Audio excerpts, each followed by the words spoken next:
Bienvenido a Finanzas Frente a Frente. Un podcast donde hablaremos sobre cómo financiar tu empresa a través de casos prácticos.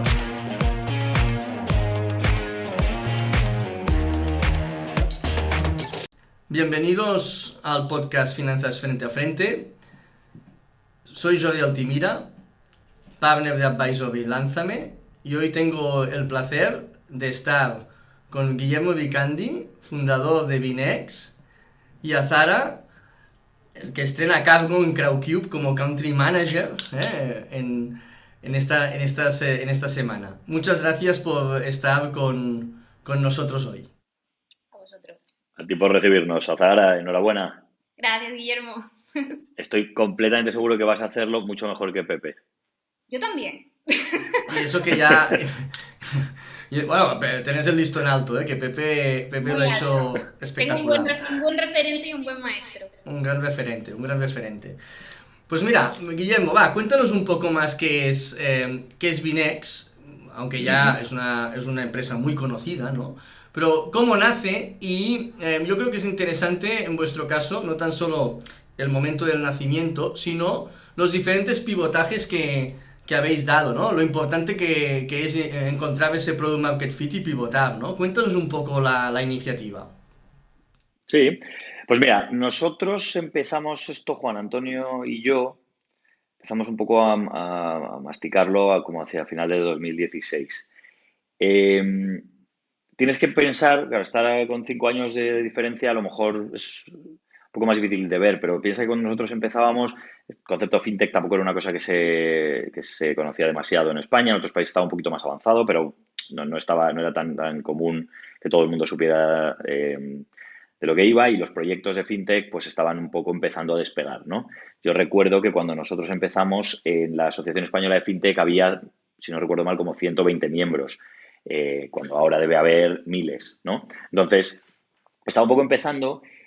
Yo venía de trabajar en un banco y digamos que nos dábamos cuenta de que los costes regulatorios que tenían los bancos pues hacían que en el P&L de resultados del banco pues al final muchas operaciones que podían parecer que eran muy sexys y como muy profitable, pues resultaba que no era por temas regulatorios, ¿no? Y entonces, un poco, digamos que la primera pregunta que tratábamos de resolver es si se puede dar servicios bancarios a los clientes sin ser un banco, ¿no? No quiere decir eso que nosotros tratásemos de evitar la regulación, que luego te contaré, nosotros somos una entidad regulada ahora, pero era más saber si se podía pensar un modelo alternativo en el que poder dar servicios financieros a los clientes, ¿no? Entonces, un poco la conjunción de ese ecosistema fintech que empezaba a surgir, que al principio eran proyectos muy verticales, ¿no? Que atacaban partes muy pequeñas de la cadena de valor del producto bancario completo, del servicio bancario completo, pues un poco la mezcla de eso con el tratar de pensar en modelos alternativos que nos permitiesen dar servicio bancario, pues se nos ocurrió tratar de montar un marketplace de productos financieros, es decir, un sitio en el que los clientes pudieran acceder y pudieran tener como un one-stop shop, un único punto de acceso a una oferta más grande de productos de fintechs y de bancos, ¿no? De manera que nosotros a las fintechs les diéramos un poco de visibilidad y facilitarles un poco el canal de distribución de sus productos, a los bancos igual, otros canales alternativos, y a los clientes un punto de acceso único, ¿no? Y eso fue lo primero que hicimos.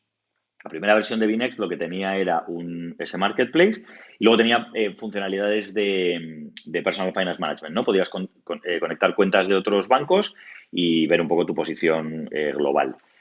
Y ahí lo que nos dimos cuenta es que empezamos a ver que la gente se descargaba la aplicación, bastante tracción para lo pequeños que éramos entonces y el poco dinero que teníamos y tal, bastante tracción, pero lo que sucedía era que la gente se descargaba la app, se daba de alta, miraba un poco, estaba un ratito en la app y nunca volvía. Vale. Y eso creo que seguramente podemos estar de acuerdo en que quizá es consecuencia de que los productos financieros de banca retail no es una cosa súper interesante, que a la gente no le apetezca investigar y mirar y ahí alterarse, ¿no? Pues algo, a lo mejor a 4 frikis como yo, el resto de la gente le da un poco lo mismo, ¿no? Son productos que necesitan, pero que realmente no son muy interesantes. Entonces, pensamos que necesitábamos añadir a la aplicación algún elemento que nos ayudara a construir engagement, ¿no? Un producto con el que pudieras operar permanentemente todos los días, de manera que te acostumbrases a utilizar la aplicación y cuando llegase el momento de que necesitabas un préstamo, un plan de pensiones o un seguro, pues te acordases del marketplace y pudieras acceder, ¿no? Y fue en ese momento cuando decidimos incluir, y yo creo, Jordi, que no es tanto un pivotaje como tal, porque sigue siendo un poco el core de lo que queríamos hacer, pero añadimos una funcionalidad extra que era la cuenta y la tarjeta. La lanzamos en primer lugar en un partnership con un proveedor que se llama Pecunia. Y la verdad es que fue lanzar el producto de la cuenta y la tarjeta y empezó eso a agarrar tracción muchísimo más rápido de lo que nosotros nos esperábamos. Y mucha gente utilizando mucho más la cuenta de la tarjeta de lo que nosotros esperábamos. Entonces, no fue un pivotaje, pero sí fue quizá un poco cambio de prioridades. En plan, oye, vamos a tratar de hacer que la experiencia con la cuenta y la tarjeta sea buena porque está funcionando muy bien, nos está permitiendo crecer y cuando ya tengamos una base de clientes más grandes, pues nos podremos dedicar a productos del marketplace mejor. Y eso es un poco el origen y lo que venimos haciendo desde entonces. Al final, para los que ya lo conocéis, Binext es es tu cuenta y tu tarjeta, y luego una serie de productos adicionales que vendemos vía proveedores terceros, ¿no? Pues desde cripto, seguros, préstamos, etcétera, etcétera.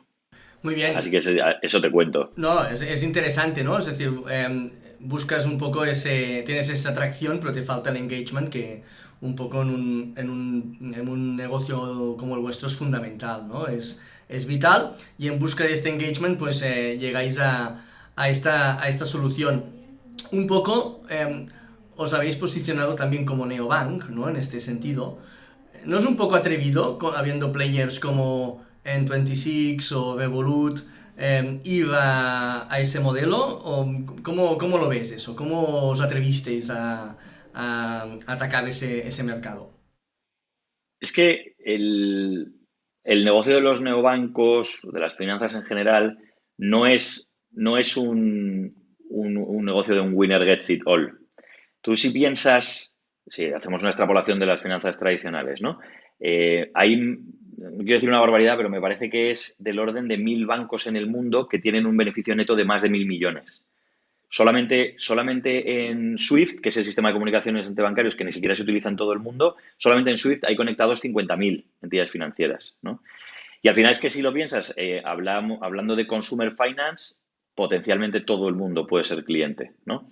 Entonces, no es un negocio del winner gets it all. De hecho, creo que ha habido como una especie un poco de cambio de paradigma. Cada vez la gente tiene más cuentas. Antes tú tenías tu cuenta en el banco donde tenías la nómina y tu hipoteca y ya está.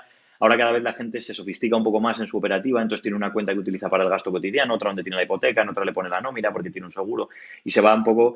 Y nosotros lo que vemos es que nosotros compartimos clientes con algunos de estos otros neobancos de los que hablas. Es verdad que fue un problema para levantar dinero al principio el que hubiera competencia, porque es inevitable que los inversores te digan, oye, tío, pero es que tú vas a empezar ahora, pero es que están estos de N26 que tienen no sé cuántos clientes ya por toda Europa y eso complica un poco la conversación. Pero una vez superado eso, una vez que les conseguimos convencer de que realmente había espacio en España y en Latinoamérica de sobra para que pudiéramos crecer todo lo que quisiéramos, ahí la verdad es que nosotros en todo el tiempo que llevamos solamente hemos crecido nuestros clientes y solamente hemos visto nuestro coste de adquisición de cliente bajar, lo cual significa que o hay clientes para todos o no estamos compitiendo por el mismo cliente, ¿no? Entonces, un poco al principio sí era un poco conflictivo para levantar dinero. Más allá de eso nunca ha sido un problema y de hecho nosotros tenemos hasta buena relación con los otros neobancos y no nos pisamos los callos. Digo, cada uno hace su trabajo y todos más o menos avanzamos bien. Bien, es interesante. Y tenéis esa atracción tan espectacular que luego el capital vino más solo, ¿no? Un poco, vamos a situar... Bueno, hay que currárselo. Sí. Que te has dado unas cuantas vueltas por Londres y por varios países, ¿no? Pero en este sentido, quizá el momento más tenso a la hora de financiarse fue ese momento inicial, esa ronda inicial de 300K, ¿no? Un poco, Azahara, ¿a qué os fijasteis en Crowdcube para invertir en Binext y cubrir quizá ese potencial equity gap que se encontraron, ¿no? en ese momento? Y allá, pues hombre, la financiación tanto de Crowdcube como de entidades públicas como Enisa, pues fue fundamental para iniciar esos primeros pasos, ¿no? ¿Qué visteis en Binext? Yo creo que lo aprendemos de los casos prácticos, ¿no? Y de la realidad en escala 1:1. Vosotros en Crowdcube nos puedes contar más toda vuestra tesis de inversión, pero aquí tenemos un caso muy real, muy concreto. ¿Por qué invertisteis en esa fase en Binext? Sí, aquí hay una cosa que me gustaría dejar clara, digo, para quien nos escuche más adelante, y es que en realidad nosotros al final somos el canal a través del cual la gente invierte, es decir, que nosotros sí que hacemos esta apuesta por las empresas que se van a presentar dentro de la plataforma y que de alguna manera son nuestra carta de presentación, tanto aquí en España como a nivel internacional. Y sí que al final yo creo que hemos desarrollado un olfato por aquellas empresas que creemos tanto que puede atraer al inversor que tenemos registrado dentro de la plataforma, pero también que puede tener tracción en torno a su propia comunidad, que en el caso, por ejemplo, de la primera ronda de Binext, no puedes comparar la comunidad que tenía en la primera ronda que hicieron con la comunidad que tenían en la segunda ronda, era totalmente diferente. Y de hecho, el nombre de Binext como ronda de financiación sale muchísimo en las conversaciones que tenemos con las empresas, porque hay mucha gente que viene diciendo, queremos hacer algo como lo que ha hecho Binext. Y entonces se le dice, como la primera como la segunda, porque es muy diferente y porque hay algunas que pueden hacer una ronda como la primera que hizo Binext y hay otras empresas que no pueden. En el caso de Guillermo y del equipo en general, fue al principio sobre todo Pepe quien trató con ellos. Y lo que se vio era un equipo que tenía una experiencia ya detrás, que tenía un equipo muy formado, que tenía digamos, unas conexiones que ya habían movido ellos mismos ya habían activado a su propio entorno y que contaban ya con un pilar de confianza alrededor de ellos, que lo que conocían era a la gente que estaba creando el proyecto y al concepto inicial de proyecto como tal, que ya estaban confiando en ellos a ciegas. Entonces, para nosotros eso es un valor muy fuerte, o sea, que ya tenga esa empresa gente alrededor que confíen en ellos. Y de hecho, yo me acuerdo al principio que Guillermo nos iba pasando listados de gente cercanos a ellos, donde a lo mejor yo me encontraba incluso con algún excompañero de universidad y cosas así, de allí de Madrid, que decías, hostia, pues algo están haciendo muy bien esta gente para que tengan tanta gente detrás que ya está confiando en ellos. Y además, es un momento muy dulce poder entrar en una empresa en la que tú ves tantos ojos puestos y que tiene tanto potencial de crecimiento y donde hay un equipo tan ambicioso en una fase tan inicial. Eso es algo muy raro dentro de España. O sea, que un inversor retail pueda entrar en una fintech que va a multiplicar su valoración en poco tiempo en una fase inicial es algo muy, muy, muy extraño y que yo creo que es uno de los valores principales que puede ofrecer Crowdcube en este momento. A mí me gusta mucho compararlo tenemos una empresa que se llama Freetrade, que también ha estado haciendo rondas con nosotros desde el minuto 1 y que también hizo esa primera ronda cuando todavía prácticamente no tenía ni lanzado producto. Y hay gente empresas con las que hablamos que dice, yo no tengo lanzado producto, les decimos, pues entonces ten cuidado porque a lo mejor la ronda se te puede estancar. Pero es que ellos lo hicieron, ya, pero es que ellos sabían las condiciones iniciales con las que lo estaban haciendo. Entonces, el caso de Binext no se puede extrapolar a todas las empresas, pero sí que es un caso que sirve como ejemplo para enseñar a las empresas cómo se puede hacer una primera ronda sin haber desarrollado todavía una segunda fase de producto y tener una comunidad todavía tan afianzada como tenían en una segunda ronda. Claro, un poco es un momento muy crítico, ¿no? No es fácil hacer esa primera ampliación de capital, ¿no? Y ese efecto comunidad y clientes o early adopters era un buen valor, pero que en esa primera ronda, Azara, ¿cuál crees, o en general, cuál crees que son los ingredientes que tiene que tener un proyecto para que sea financiable con una plataforma como la vuestra? ¿Cuál sería la lista que tú dirías, oye, pues mira, si tenéis estos elementos, la probabilidad de hacer esa ronda de 200, 300, 400 mil euros inicialmente es posible? Yo creo que para una primera ronda a través de un canal como el nuestro es muy importante y independientemente de lo que te pueda decir cualquier plataforma, es muy importante el apoyo que tengas del círculo cercano a ti. Tanto posibles clientes que se hayan apuntado a una lista de preregistro antes de que vayas a lanzar el producto, porque esos ya forman parte de tu comunidad porque por algo están registrados, como familiares que tengas alrededor, como incluso ex empleados con los que hayas trabajado. ¿Por qué? Porque ese empleado con el que has trabajado es alguien que te ha conocido a ti trabajando, que sabe quién eres y que por un motivo o por otro confía o no confía en ti.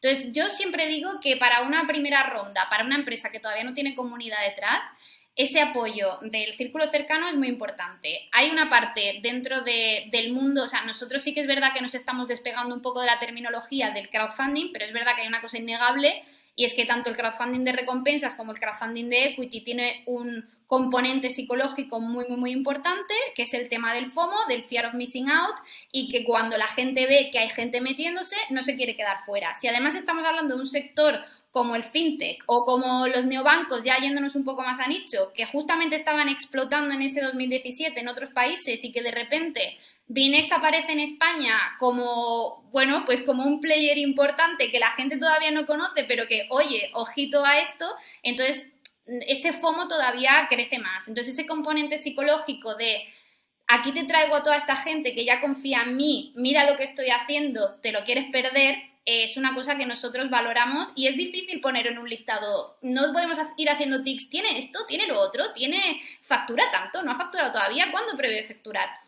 El análisis va un poquito más allá. Hay como un sexto sentido que se va desarrollando, yo creo que en el equipo comercial de Crowdcube, para intentar ver a este tipo de empresas que en unas primeras rondas a lo mejor les es difícil prometer, pero que tienen mucho, mucho potencial para una segunda o una tercera ronda después.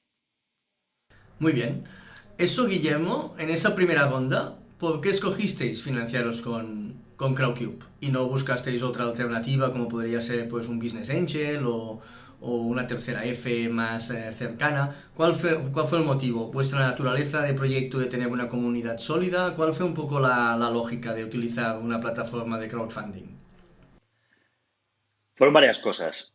Como decía Zara, nosotros ya teníamos alineados a inversores. Entonces, utilizar Crowdcube era una buena forma para canalizar el proceso. Y, para gente con la que habíamos hablado tú a tú, que iban a escribir tickets un poquito más grandes quizá de lo que se recibe en Crowdcube, pero era una buena forma de canalizar el proceso. Eso en primer lugar. En segundo lugar, nosotros no éramos el primer neobanco que hacía una ronda en Crowdcube. Teníamos ejemplos en Reino Unido muy exitosos que nos llamaron la atención a nosotros. Supongo que recordáis que Monzo hizo una ronda que se suscribió en segundos, una cosa espectacular, ¿no? Y entonces, oye, pues a nosotros, pues a Zahara te agradezco las palabras tan amables de, pues igual que ahora la gente os pregunta a vosotros por Binext, pues nosotros en su momento preguntábamos por Monzo, ¿no? Y estos tíos, ¿cómo lo han hecho, no? ¿Esto qué es, no? Entonces ya teníamos esos ejemplos de casos de éxito. Es verdad que a lo mejor en una etapa un poco más avanzada que nosotros y tal, pero bueno, ya entendíamos un poco.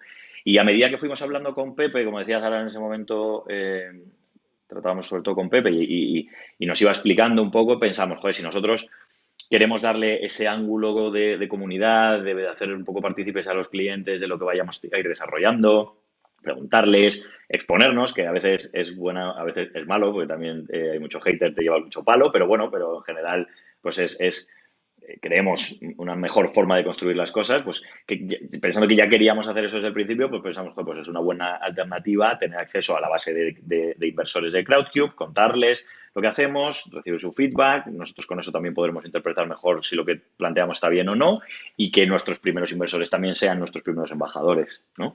Y fue un poco pues la combinación de sabíamos que no estábamos abriendo la caja Pandora nosotros, sino que ya se había hecho de manera exitosa, con un poquito ya de trabajo previo nuestro para traer una parte de esa ronda al menos de gente que conocíamos e ir construyendo comunidad, que ha sido el motivo fundamental por el que hemos decidido hacer la siguiente ronda. O sea, la primera ronda fue esto que te cuento, la segunda que hicimos en 2019 era por construir comunidad. Ahí no necesitábamos la pasta como tal, gracias a Dios, toco madera, ¿no? Que sé que no quiero resultar pretencioso, pero no necesitábamos el dinero. Lo que buscábamos vía Crowdcube no era ese millón más o esos 2 millones más. Nosotros queríamos levantar 10 millones en esa ronda y llegamos a tener disponibles 20 y tantos. No era un tema de dinero, pero era un tema de decir, oye, pues primero, mucha de la gente que nos apoyó en la primera ronda a lo mejor quiere volver a invertir, entonces es una buena cosa que les podamos dar otra vez esa oportunidad. Y segundo, hay un tema de PR también importante, evidentemente, que al final si consigues hacer una ronda relevante en Crowdcube, pues durante un par de días estás en la prensa mucho, con una noticia muy positiva. Y además porque pues muchos de nuestros clientes que nos habían apoyado y que eran embajadores fuertes desde el principio nos lo pedían, ¿no? Que querían volver a... Y entonces, el motivo de la segunda ronda fue fundamentalmente para reforzar esa comunidad y de alguna manera, humildemente, tratar de devolver en lo que podamos a la gente lo que nos ha ayudado ellos a nosotros. Muy interesante, ¿no? Esa segunda ronda, pues, crear ese engagement que teníais con vuestra comunidad y que pudieran entrar en el cap table, pues era un gran motivo, ¿no? Un motivo muy, muy bueno. ¿Tú crees, Guillermo, y que al financiarte con una plataforma de crowdfunding puedes subir un poco más la valoración del proyecto y proteger más la equity en este sentido?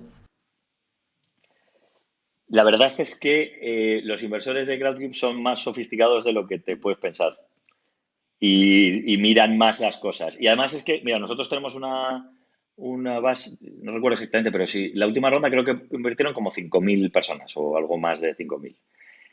Con que haya 10 de los 5.000 que se vayan a mirar los papeles, ya no tiene ningún sentido tratar de colársela. No sé si me explico, ¿sabes?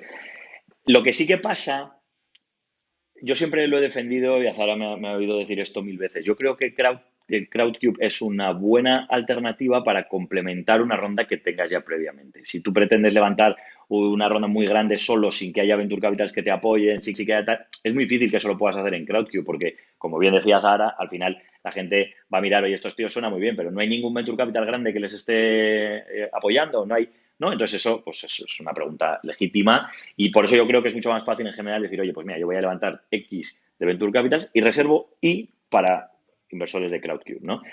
Entonces lo que sucede es que en general estructuras esa primera parte de los Venture Capital y luego haces la ronda, con lo cual entre que pasan las dos cosas la compañía evoluciona. Entonces sí que creo que se debe hacer de alguna manera un poco ajuste para que todo tenga el mismo racional detrás, ¿no? Es decir, si yo he levantado la ronda, me voy a inventar los números, pero si yo he levantado la ronda con los Venture Capitals a 100 euros por cliente, entre que he cerrado esa ronda y he cerrado la mía, han pasado 3 meses, porque entre que he cerrado los papeles, me he puesto a funcionar, no sé qué, he hablado con Crowdcube, tal, han pasado 3 meses, 4 meses, y tengo tantos clientes más, pues habrá que ajustar un poco la valoración. Sobre todo porque ese racional lo arrastras para adelante para siempre, ¿sabes? Cuando vuelves a hacer la siguiente ronda, le puedes volver a decir otra vez al Venture Capital, oye, mira, es que yo levanté a 100 euros el cliente en el Venture Capital, en el crowdfunding y ahora otra vez en esta serie B o serie C o lo que sea, otra vez. Entonces puedes arrastrar ese racional para adelante. Creo que eso no es lo mismo que lo que tú me preguntabas. No es lo mismo tratar de decir, bueno, mira, los Venture Capital me han negociado y lo hago a tal, pero Crowdcube a ver si cuela y lo hago a tal. Eso no pasa. Aparte que no me parece, o sea, que se rompe todo el espíritu de comunidad por el que lo pretendes hacer, ¿no? Pero una cosa que tenga sentido, nosotros lo hicimos con una explicación que nuestros inversores, de Crowdcube me refiero, entendieron perfectamente. Cuando cerramos la ronda fue julio, si no recuerdo mal, y el crowdfunding fue octubre. Coño, pues a 35.000 clientes al mes que estábamos añadiendo en aquel entonces, tal, era un bicho ligeramente distinto, por lo tanto había que ajustarlo un poco, nada más. Es decir, encontraste un racional de valoración que era el mismo racional que utilizaste para valorar la empresa con el Venture Capital, ¿no? Efectivamente, el mismo razonamiento que habíamos hecho para el Venture Capital, en el pitch de Crowdcube, que estará todavía, supongo, ahí en la plataforma, lo podréis ver. Oye, nosotros hemos levantado a tanto dinero por monthly active user o por cliente, no me acuerdo, y entonces, pues oye, ha pasado tanto tiempo, tenemos a estos clientes ahora, pues tal. Y fue una cosa que hubo preguntas, pero no hubo un challenge, porque la gente entiende que tiene un razonamiento detrás. Si yo digo, hago el Venture Capital a X y hago el Crowdcube a 10X, la gente va a decir, pensa que somos tontos, porque no lo son. ¿Sabes? Bien, esto, Azara, cada vez más ves que tenéis un inversor más profesionalizado o con más experiencia, que ya no invierte tanto desde un punto de vista emocional, sino que la racionalidad ya también toma peso. ¿Veis también un perfil cada vez más femenino en la inversión en el crowd? ¿Cómo ves la evolución de ese pequeño inversor? Sí, la frase que ha dicho Guillermo lo define muy bien. O sea, al final tenemos todavía empresas y tenemos inversores que cuando hablan con nosotros asumen que el inversor que hay detrás de Crowdcube es un inversor que no está profesionalizado y efectivamente dentro del millón de inversores que hay registrados los habrá así y habrá gente que venga directamente del entorno de la empresa que no lo estará. Pero claro, dentro de un millón de inversores registrados hay un porcentaje bastante alto que sí que lo está y como dice Guillermo al final hay un componente muy importante que es que todas estas rondas son públicas, son muy transparentes y que cada empresa tiene un foro abierto donde la gente puede hacer preguntas y con que haya dos inversores muy profesionalizados que cuestionen cosas, las pueden cuestionar públicamente y pueden arrastrar al que no está profesionalizado a aprender de lo que está preguntando y a convertirse en profesionalizado más adelante. Entonces sí que nosotros vemos que el perfil pues del tradicional business angel, que a lo mejor antes estaba paseándose por todos los pitch competition de Madrid y de Barcelona, ahora y más encima con la pandemia se ha digitalizado y ha dicho, ostras, espérate, es que aquí tengo un mercado de oportunidades de inversión que además son internacionales, donde puedo tener contacto directo con el emprendedor si lo quiero, donde puedo hacer preguntas, donde puedo conocer más del equipo. ¿Por qué no usar esto? Es que tengo una app donde me despierto y de repente me llegan oportunidades de inversión. ¿Qué más fácil que esto? Entonces, claro, estamos viendo que se está diversificando el tipo de inversor. Sigue habiendo inversores que invertirán por motivos emocionales. Yo misma considero que cuando invierto en una empresa me tiran las dos cosas, pero... Y obviamente sigue habiendo empresas cuyos inversores invierten porque creen en la marca, porque les gusta el producto y a lo mejor no tienen vistas a que esa empresa se convierta en un unicornio y les haga ricos, pero sí que les hace ilusión invertir en una empresa a lo mejor de la que llevan comprando toda su vida. Pero sí que está muy, muy, muy diversificado el perfil y siempre avisamos a las empresas que la oferta que hagan tienen que ir dirigida a cualquier tipo de inversor. Para que estén curados en salud con cualquier cosa que digan, con el tipo de evaluación, etcétera, etcétera. Y en cuanto al tema de la mujer dentro del grupo de inversores que tenemos, es una cosa que también ha ido aumentando. Yo creo que ahora mismo estamos en torno al 27% de mujeres dentro de la comunidad inversora, que puede sonar a poco, pero a diferencia con otros canales, pues está muy por encima. Y bueno, es muy chulo de ver porque creemos que es como un círculo vicioso en el que cuantas más mujeres inversoras tenemos, más mujeres emprendedoras acaban llegando y cuantos más negocios liderados por mujeres, más inversoras acaban llegando también. Al final se le da una casuística y es que prácticamente todas las empresas que vienen lideradas por mujeres tienen algún tipo de connotación femenina en cuanto al producto que están lanzando o el servicio que están ofreciendo o el problema que están atacando y la inversora lo entiende mejor que el hombre. O sea, al final, por definición, si de repente te sale, bueno, pues hablábamos el otro día de la empresa de Kokoro, ¿no? Que es de ropa interior para el periodo, pues claro, las mujeres son más conscientes de la problemática que esto supone, ¿no? Y de lo que puede ayudar.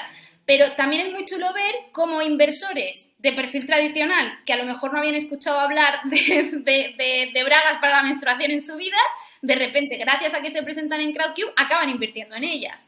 Entonces, hay ahí un componente de diversidad muy chulo dentro de las plataformas de equity crowdfunding que yo creo que están ayudando mucho al mundo emprendedor e inversor en general.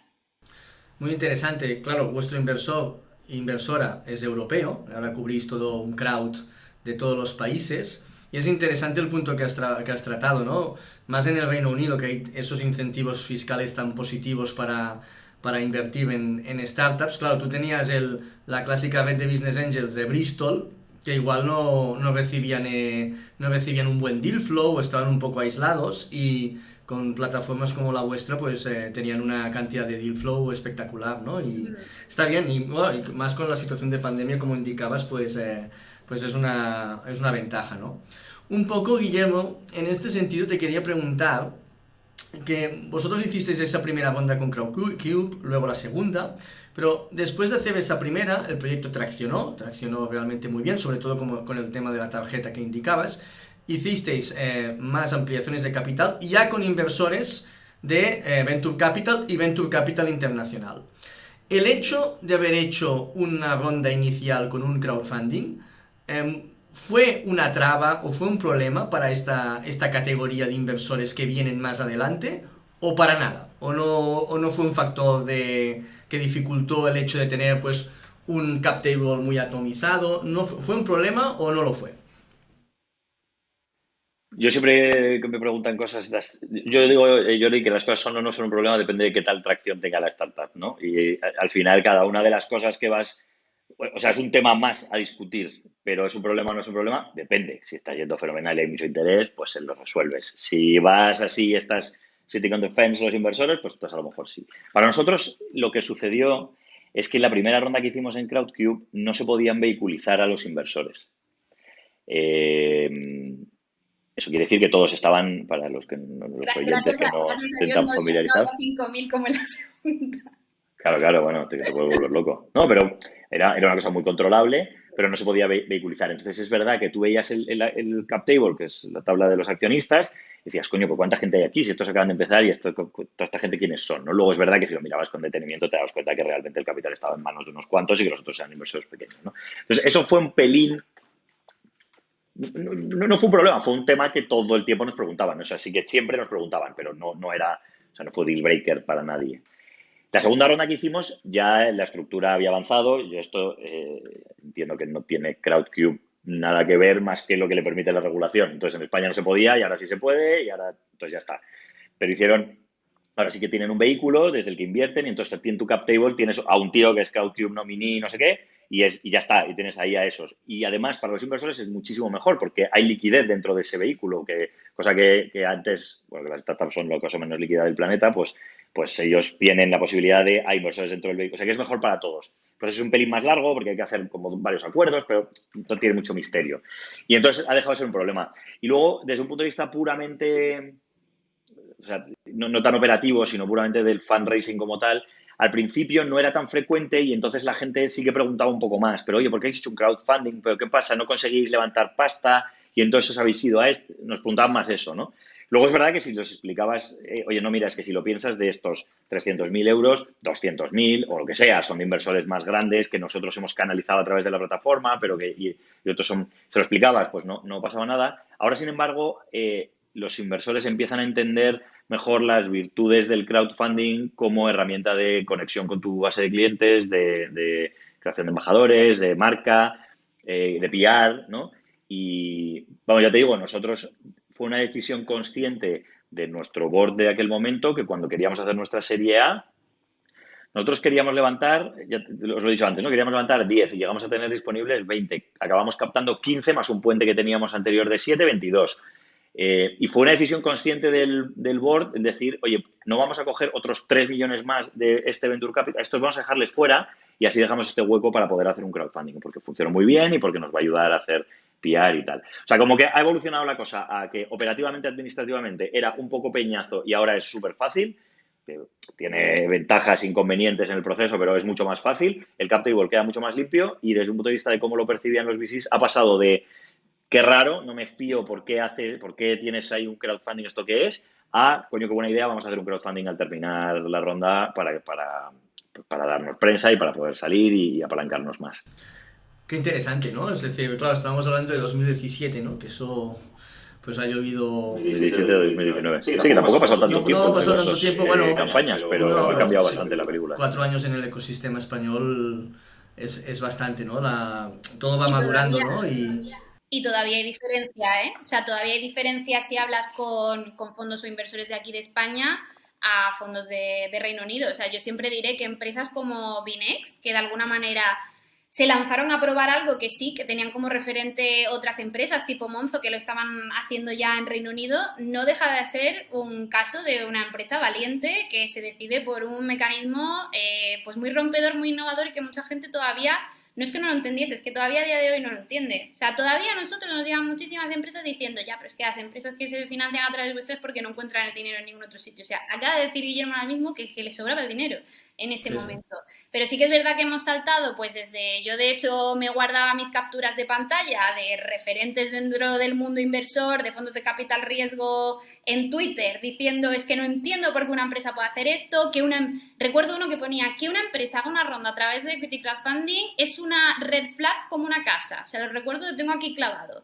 Y un año después teníamos a Partner de Balderton Reino Unido diciendo todas las empresas cuyo modelo de negocio está basado en una comunidad deberían en algún momento hacer un equity crowdfunding. Dices, Dios, ¿cómo puede haber esa diferencia, no? Sí que es verdad que ha mejorado mucho y que obviamente los mecanismos también han mejorado mucho y que en España queda mucho por mejorar porque el tema, o sea, tú puedes hacer una ronda de 300.000 euros donde te entren 60 personas que dices, bueno, o sea, pues hay un montón de gente ahí, pero de alguna manera es manejable. Pero Binext no podría haber hecho una ronda de 2,5 millones con 5.000 inversores detrás, con las condiciones que ahora mismo la regulación española ofrece. Es que no se puede. Entonces, claro, nosotros también nos vimos obligados a tomar una decisión de decir, todo internacional, integrado, regulados por regulación inglesa. ¿Por qué? Porque es que si no, no se podía hacer. ¿Y qué pasa? Si no se puede hacer, no tienes referentes. Expliquemos más este punto, Azara. Expliquemos más este punto que es interesante, ¿no? Es decir, en ese sentido, claro, la regulación española, un poco todo lo que es inversión en plataformas de crowdfunding, todo el mundo tiene que entrar en el cap table, ¿no? Es decir, Sí. De forma individual, ¿no? A ver. ¿Cómo lo habéis solucionado vosotros? Bueno, lo habéis solucionado en otra regulación y otro país y lo habéis paquetizado muy bien, ¿no? En ese sentido. Sí, a ver, en nuestro caso, pues mira, hemos tenido la suerte de que al final somos empresa inglesa y que hemos podido utilizar el vehículo de allí, que además también da la oportunidad a que inversores extranjeros puedan invertir en españolas, porque eso es otro tema también. O sea, el inversor extranjero, si quiere invertir en españolas, tiene que sacarse el NIE. Imagínate 3.000 inversores, vamos a mandar, o sea, a la embajada, al consulado, donde sea, sacaros el NIE, encima pagároslo, ¿sabes? Que no tiene ningún sentido. Entonces, bueno, por esa parte, yo te diría que dentro de la situación en la que se encuentran las plataformas españolas, tenemos ahora mismo una ventaja competitiva importante, obviamente. Pero sí que es verdad que nosotros, al final, aunque haya una competencia con las plataformas a nivel local, para nosotros el éxito de rondas de financiación en The Crowd Angel, en Fellow Funders, en Capital CL, en Startup Explore, nos vienen también bien a nosotros, porque al final son nuevos referentes que sirven para inculcar el valor añadido del equity crowdfunding a otras empresas, y nos sigue fastidiando pues que no se puede automizar de una mejor manera. Entonces, cada plataforma yo creo que se ha buscado un poco la manera de hacerlo, que sí, pactos de sindicación, emitir participación sin derecho a voto, creación de SLs a través de las cuales los inversores invierten. No deja de ser un engorro para temas burocráticos posteriores, para temas de exits, no son para nada la solución ideal. Entonces, es tan fácil como decir, ¿dónde está funcionando bien? Aquí. Vamos a replicar. O sea, es que no tiene más que eso. Pero sí que, bueno, va lento, va muy lento. Bien, bueno, es el tema regulatorio, pues poco a poco se va solucionando o cada uno se encuentra esa solución.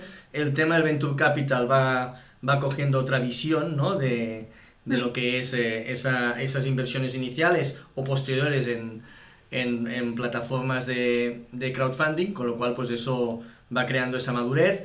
Hay esa posibilidad que indicaba Guillermo, ¿no? de encontrar secundarios internos entre inversores, y eso es también un factor que no afecta al cap table de la empresa, ¿no? Es decir, que en este sentido pues es una transacción interna, ¿no? Es decir, que bueno, poco a poco todo va cogiendo más consistencia, ¿no? Un poco, Guillermo, aquí, tú que eres un referente fintech en España, ¿cómo ves? Gracias, creo que estás siendo demasiado generoso. No, hombre, no.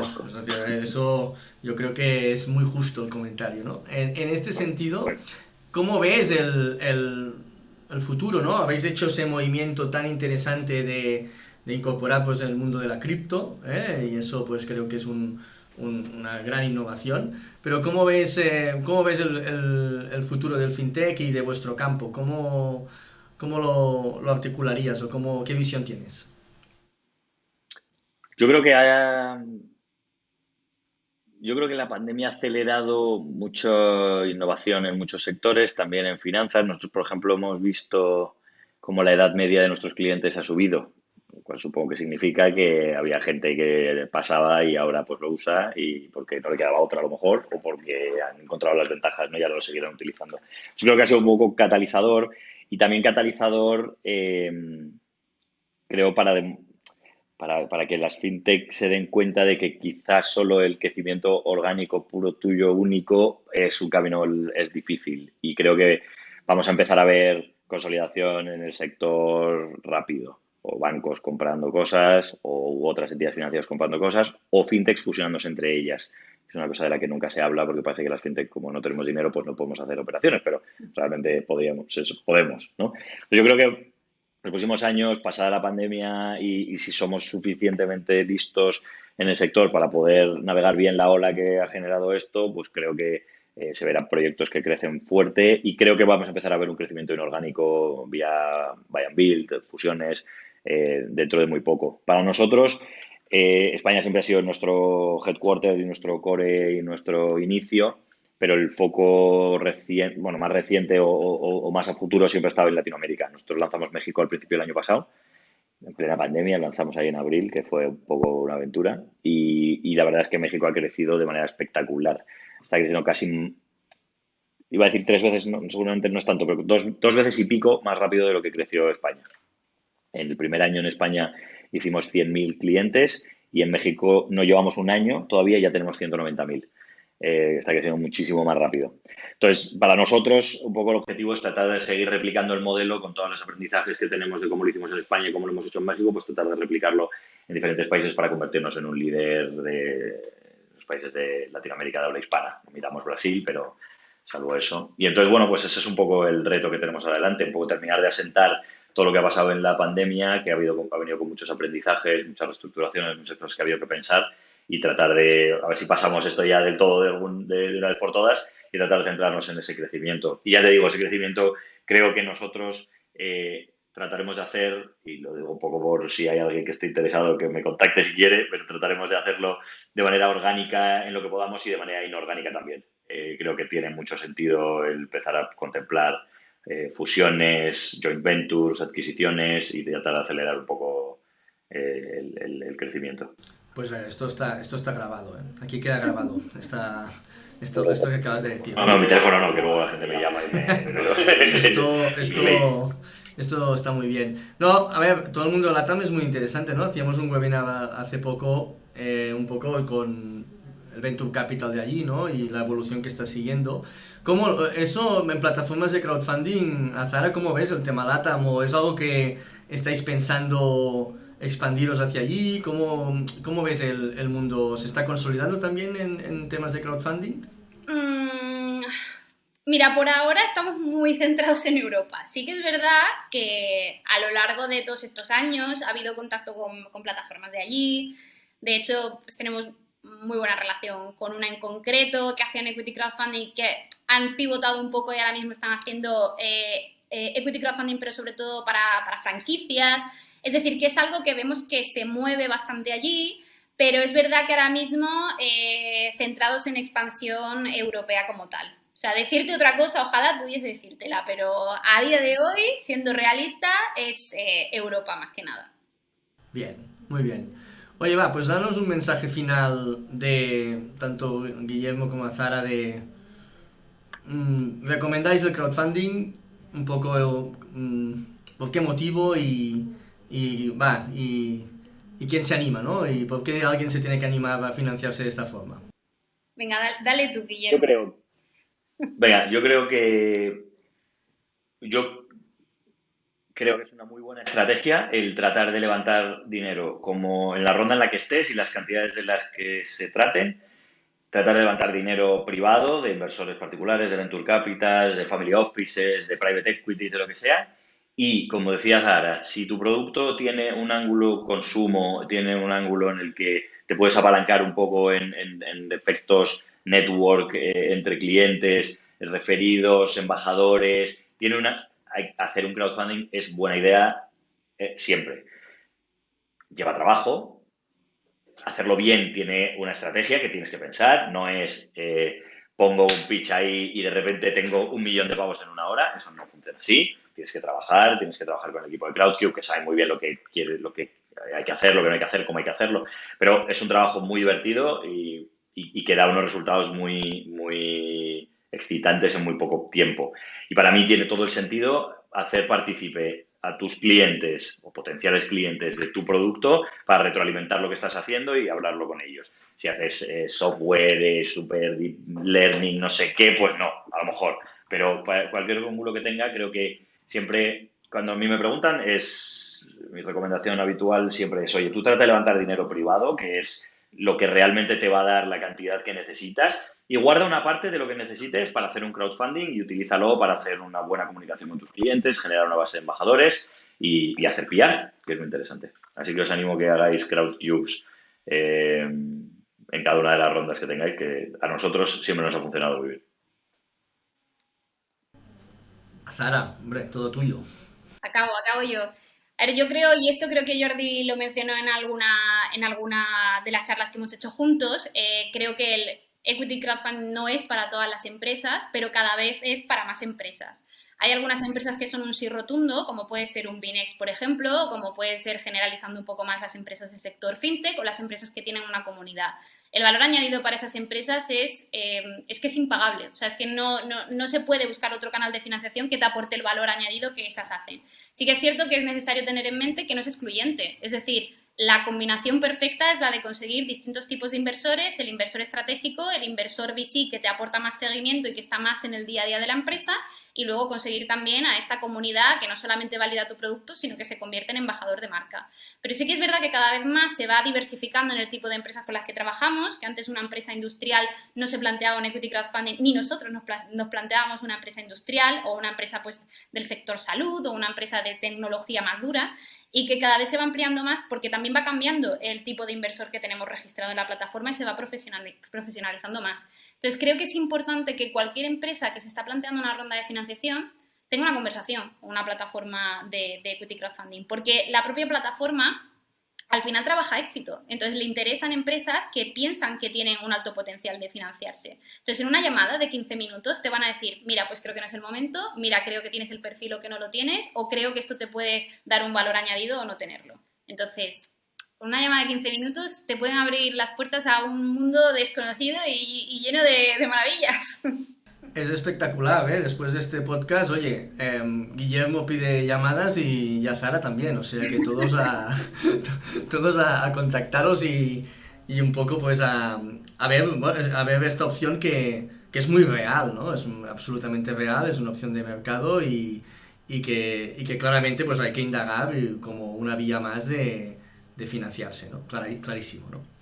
Oye, muchas gracias a los dos, ¿eh? Ha sido realmente un placer esta charla y os agradezco mucho vuestro tiempo. A ti, Jordi. Jordi, un placer. Gracias.